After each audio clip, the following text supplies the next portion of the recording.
Hello, everyone, and welcome to our webinar, the European Health Sector and GDPR Compliance Study. I'm Lisa Hofmann. I'm the Chief of Legal Operations here at Pradatect and a Certified Data Protection Officer. I'm very happy to have here with me today Charles Meddy-Trevitt.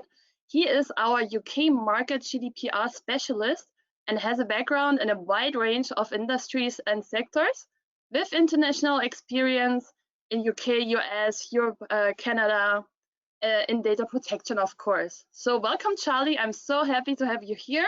Our first webinar together and the first of many more to come. Looking forward to it. Thank you. If you have any questions during the webinar, please fill out the question part of the GoToYourWebinar bar or send them to our email addresses you can find here. And we will try to answer them at the end of the webinar. So what is this webinar about? We conducted a study in the healthcare sector in May 2020, where we asked like 300 healthcare professionals, healthcare organizations, CEOs and managers in the UK, in Germany and in Spain about how they handle GDPR compliance in their company and how they treat especially sensitive data of their patients and of their clients. This study is very interesting as it shows how conscious companies in Europe are in treating personal data and after the implementation of the GDPR in May 2018. This webinar, we will of course focus especially on the UK companies where we also conducted the surveys. So how far along are they with the GDPR compliance? Where do they struggle a bit? And where they already stand very well. So we speak especially about the health sector. As we said, it was very interesting for us because data related to people health considered especially category data. So they are especially sensitive to treat and worth protecting. And the coronavirus has proven again that the healthcare system is like the linchpin, the backbone of our society. And digitalization basically is also making healthcare industry take a big leap forward, but it's also making it way more vulnerable, let's say. So in my opinion, the sector should take extensive security measures in order to prevent data breaches, to prevent any kind of trouble which the data can have, as it is so sensitive, as we said. And the aim with this study was to find out if they do, to see whether or not they have already everything set up for the GDPR compliance and where they stand in achieving the compliance. So first we will speak about the perception of compliance, where we analyze just how important data protection is to the companies in the healthcare industry. We will have a look at the collection and the processing of the data and examine the level of compliance of GDPR in regards of informing also patients and the clients correctly, and also for establishing necessary consent and confidentiality agreements, which is really, really important. Afterwards, we will have a look at the collection of the processing of the data. We will look at security policies and measures implemented in those organizations. So basically, if the companies are using the recommended guidelines, if they have the protocols established to ensure the data protection, and we will of course draw our own conclusions. And yes, this is what we will speak about today. Okay, so as Lisa said, we're going to get into some of the perceptions here, and as also mentioned, this is purely based on the UK market, so keep that in mind. And the results here are interesting. We can see that 89% of organizations in the UK indicated that data protection was important, with 88% of those claiming to fully comply with GDPR standards. Obviously, the concern here is the 3% and 9% who do not comply or are not entirely sure whether they do or not. Even more surprising to us following this study was the limited number of companies that conducted data protection training. We know this is often overlooked in small and large companies alike, and it can be a real concern when you consider that the training as you can see, is one of the most effective preventative measures to avoid risk. Now, contrast that with how important companies say data protection was to them in the study, and we start to see that what they say doesn't exactly line up with their actions. So we're going to delve into that a little bit deeper in the next slides, I believe. Absolutely. But yes, the 88%, they claim to comply with the GDPR. I also think that's very positive, but maybe a little bit too optimistic, I say, because of course they replied as best as they could, but it's always a very subjective manner in the way they complied. And it's very likely that in this 88%, as you mentioned before, Charles, companies do not comply 100%, as we see here, that not all conducted trainings. And it's really important that like all the employees also know how to treat the data in order to be compliant. So you should conduct trainings at least once a year, because again, the legislation is changing, especially right now in the UK with the Brexit. We have to keep that in mind. So we have to have here constant trainings. Yeah, I'm sure there's some positivity bias in those results, which has to be taken into account. Yeah. Absolutely. So now we want to speak a little bit of the collection and processing of the personal related data. So we want to know whether there was an interest on the clients and patient side in understanding how the companies they share the data with is treating it.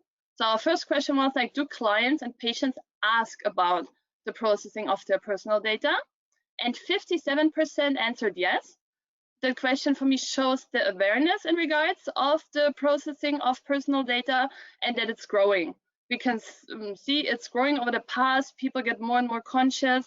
And yeah, we have to see that complying with the GDPR is not only important to avoid big fines for the company, what it is, of course, but companies also need to be transparent and give information in an easy and understandable manner to the data subjects, to the clients that ask for this.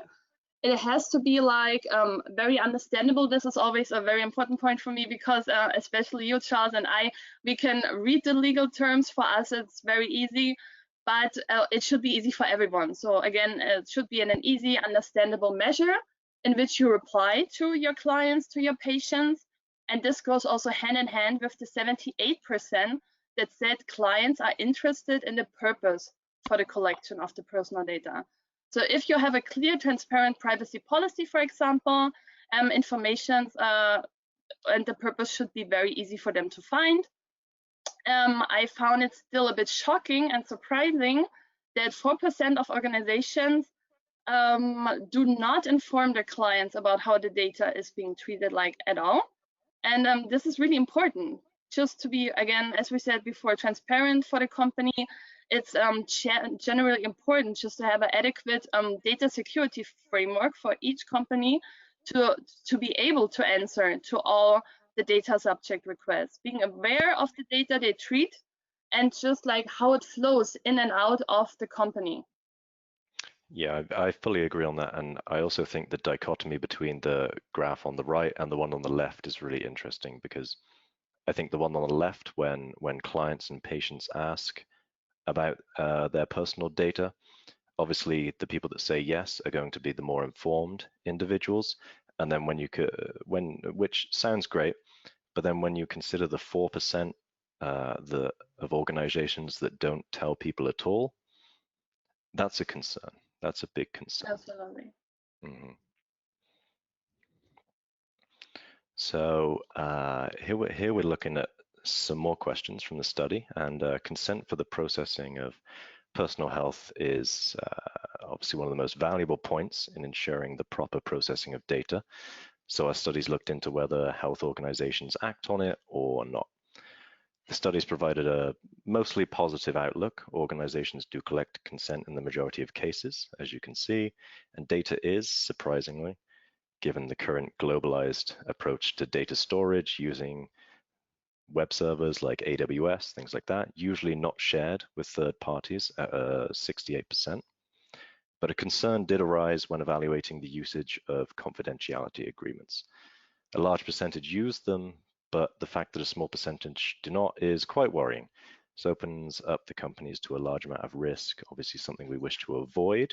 And with the previous slide, when we look at the 4% and then we think of the 9% that aren't using confidentiality agreements, this is compounding at this point. This is a compounding issue. So, yeah. Yeah, and regarding the consent, we would have to see also if the consent was obtained, of course, but if it was obtained correctly. So I'm sure not everyone is aware how to obtain consent correctly, that it needs to be like freely given, must be very specific in the meaning it must be clear for which purpose do you use it, for which processing activity. Then the data subject should be, of course, also able to select for which processing activities it wants the data to be collected. And of course, the consent must be given informed. So yeah, it's just a little freshening up of the knowledge of consent.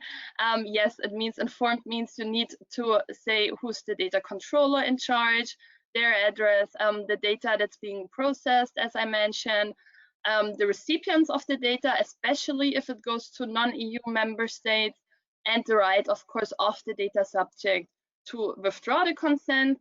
And again, really important for me, very transparent and very easy speech. This is one of my main points I always want to make. And also for me, the numbers of the 68% that do not share data with third parties sounds to me a bit somehow incorrect as the question. I mean, the question can be a bit frightening, or like maybe they don't understand the definition of third party really 100%. But I mean, already if you use Google Drive, for example, then you're sharing the data with a third party. So within the EU, there's also no problem at all for sharing the data. So nobody should be afraid of sharing the data with third parties. And even outside of the EU, if you have, for example, the US, like a lot of people share data with the US with Google Drive, using Amazon Web Service. But this is also not a problem at all if you are under the Privacy Shield. So this is totally normal. And yeah, we have to see if these numbers are like really 100% what they say. And yes, then also leading to the third point a bit, if we don't know with whom we are sharing the data with, then it's also a bit tricky, of course, to say if we have like all the right data processing agreements in fact in place, if we don't even know with whom are we sharing the data with. So yes, now we speak a little bit about the policies and security measures implemented in health organizations. So here we ask them if they have incorporated like any software solution that processes health data in the last 12 months. And the answer here was that 57% answered yes. So it's very likely that this number increased, especially during COVID, as we recognize then that the use of an external software, the use of the internet were increased a lot for treating also sensitive data just because of the remote work here. And we have to see that the healthcare study does not only reflect, like, as we say, hospitals or organizations like that, but we also speak here a lot about technical applications for health regarding health. So yeah, that is an interesting number here. And interesting here again, 75% are saying that they appointed a DPO, which is already a very, very good number. But generally speaking, you need a DPO, of course, if you are a public body or authority, when your core activity requires a large scale, regular and systematic monitoring of an individual, or if your core activity consists of a large scale special category data. And this special category data is in fact health data. So we would need to examine here closely if the companies, if in fact all of the answered companies would need a DPO. So even if they don't need a DPO, it's always very highly recommended, especially treating health data and this kind of sensitive data, just to have a DPO here.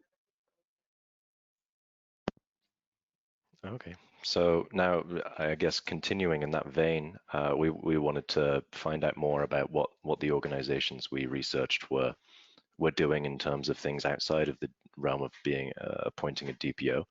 And one of the key steps to ensuring data protection in a company is the impact assessment, keeping up with TOMs, and of course the processing activities. A little refresher again.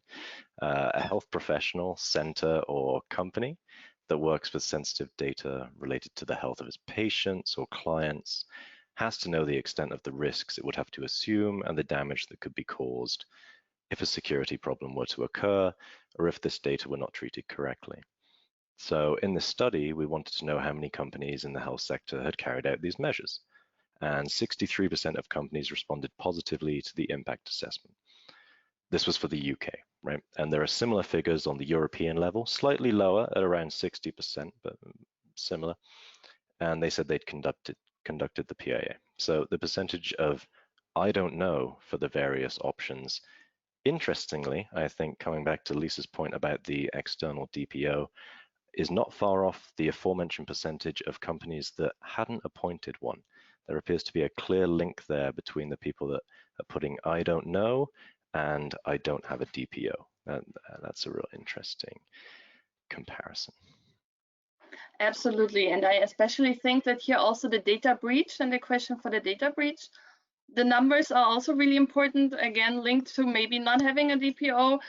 Data breaches, if they occur in the health sector, no, they are really, really urgent and really, really bad to have a data breach regarding sensitive data, regarding health data. So you need to know you have to answer in 72 hours.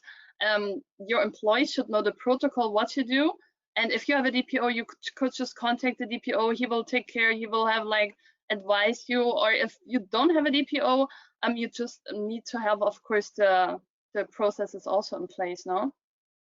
Yeah, definitely, definitely. So next slides, opinions and conclusions about our study. So the findings, again, were really, really interesting and made me also happy to see the awareness of the people, of the data subjects, of the clients, of the patients, about how their data is treated. So 69% of organizations say they do inform patients and clients, which is great. The form missing should really speed it up a little, get everything in order to be able to respond to data subject requests as well. Clients ask for what purpose the data is collected, and this means organizations have to react. They have to be transparent and they have to be well prepared if it comes to that. Demonstrating compliance is not only an obligation, as we say here, but it's an indication of quality, of trust, and also key for a good company reputation. I mean, one data breach, one significant failure error here, and your reputation is really, really bad. And then to recover from that, I see really, really difficult nowadays. Yeah. And I think that could really impact not just private companies doing this kind of thing in the health sector, but also institutional companies as well, which is a big concern. And I think there's been a kind of thread running throughout these results that we've really got to be aware of, and that's a lot of companies are doing a very good job, but there is still a lot of room for improvement. There's still a lot of room for improvement. It may be a 4%, it may be a 20%, it may be a 40%, but that needs to be fixed. That definitely needs to be fixed. Absolutely. And 22% do still need to appoint a DPO or should consider like establishing one in order to be compliant. External, internal DPO, we discussed it already in the last webinar. You have various options here, but especially as a company in the healthcare sector, you should think about your options in this case. So now get a little interesting. We'll take a look at an example of what a successful data protection implementation should look like. We'll be using a client of ours, which is Yokeru, to see what was needed, how it was done. So I'll just dive into that. They offer a fascinating healthcare automation process. They collect data in order to provide the best possible care for vulnerable patients in the United Kingdom. Their automation limits contact, vastly reduces time spent gathering information, and allows for more time for actual treatment, which obviously during COVID times, this is extremely valuable. Yokeru now is working with Preditect to ensure compliance with the European legislation, and thus can continue to offer these great services throughout the country. They're dealing with highly sensitive data, of course, and here we can see how Preditect offers a number of services, such as the appointment of external DPO, as we discussed, as well as the previously mentioned documents, and even a more widespread kind of international approach, such as HIPAA compliance, which is going to allow Yokeru to expand, operate in the United States, while still adhering to all the appropriate standards. Yokeru has benefited greatly from this, with Hector, as you can see here, the COO, stating that Preditect's holistic approach has allowed them to be confident in their GDPR and focus on helping those in real need, as their service really sets out to do. And we see this as a success on both ends. This is great. This is great for everyone involved, I think. Absolutely, great clients, like to work with them, love also to establishing something from the scratch, and to be part of such a great project. So now let's speak a bit about Preditect, of the platform, of the solution, also of course for healthcare companies, which are one of our main clients, of course. And to sum it up, what we spoke about before, it is just important to detect and identify the risks your company has or can have. And after this, you just need to define some suggested measures, what you can do inside the company in order to mitigate those risks we found before. And Preditect there also helps, of course, with a suggestion of measures for your company. And the third point also, I always mention that it's really important. Data protection is not a one-point thing. You don't do it and you're finished with it. It's reoccurring. You have to constantly do it, as we mentioned it with the trainings. But you always have to check your technical organizational measures. Did something change in your company? Do you have a new processing activity? So a data protection is this ongoing task, and Preditect helps you not only with the initial implementation, but of course with the continuous monitoring of the risks, of the measures, of the task management, and of course also conducting the trainings for your employees you already have, for your new employees. So it's really great there. And what we can see here, of course, is all the functions, all the features the Preditect solution has. Just to mention a few of them, we of course define the technical and organizational measures in order to reduce the risk, conducting risk assessments, and impact assessments. Charlie spoke about this before. It's really important, especially if you have data, combining health and technology to do an impact assessment to see what is the impact on the data subject, on the rights of the data subject here. With compliance analysis, you can see where your company stands in case of data protection, of course. And yes, just also we have the subject access rights. So we have all the guidelines in case you have a data subject request or in case you have a data breach. So you can try Preditect, of course. You have a free demo. Or you can have a 7-day free trial. Just requested. You have our email address, you have our contact details, so you can anytime contact us here. So now we come up to the questions. Let's see if we have some. So first one, can I just appoint someone inside the company as a DPO? Yeah, we shortly mentioned this before. We have a separate webinar on that one. But yes, you can if the person is qualified. We have this. And of course, if you have no conflict of interest.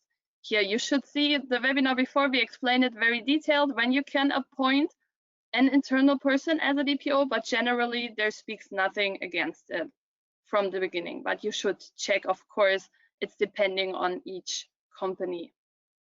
So then next question, we are offering mental health care services to companies via our network of freelance coaches.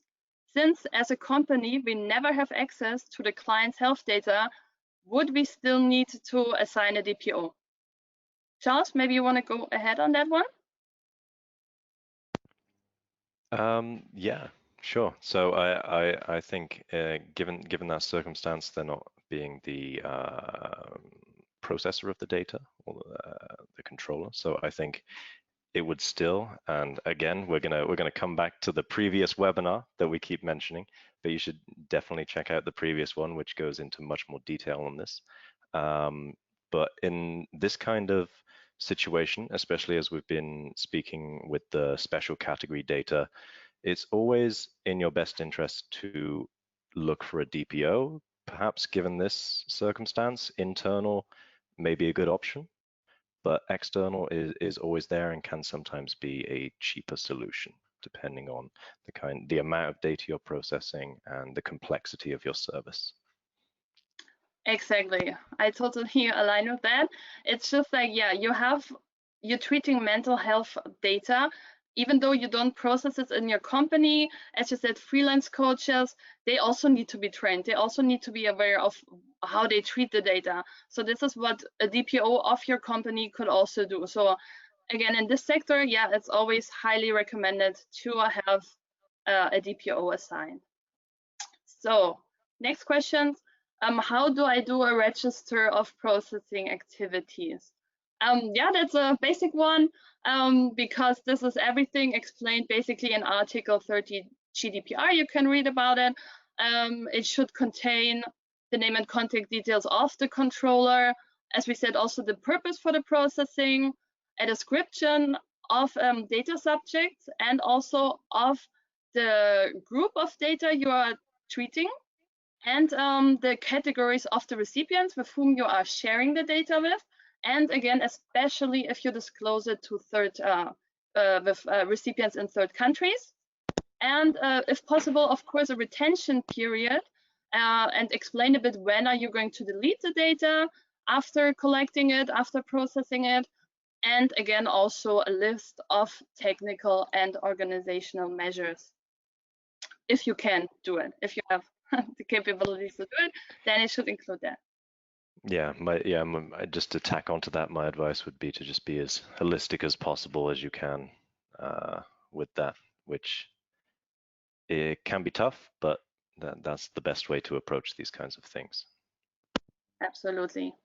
And then last question, is fitness data considered to be sensitive health data?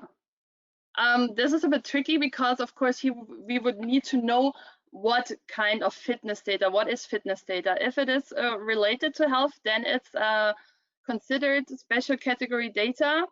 If it really depends. So for this question, I would recommend you just like get back to us, get back to our email address, explain us especially what you mean with the fitness data, and then we will get back to you. Yeah, we'd definitely be more than willing to get back to you on that with a more detailed answer, but I think that could be quite broad in scope. So yeah, that'd be great. Yeah. Absolutely. So this would be all the questions. We are at the end. Thank you so much, Charles, for joining us today. Again, so happy to do the webinar review. Thank you. And thanks everyone for joining. Thanks everyone for joining the webinar. Everybody. Bye.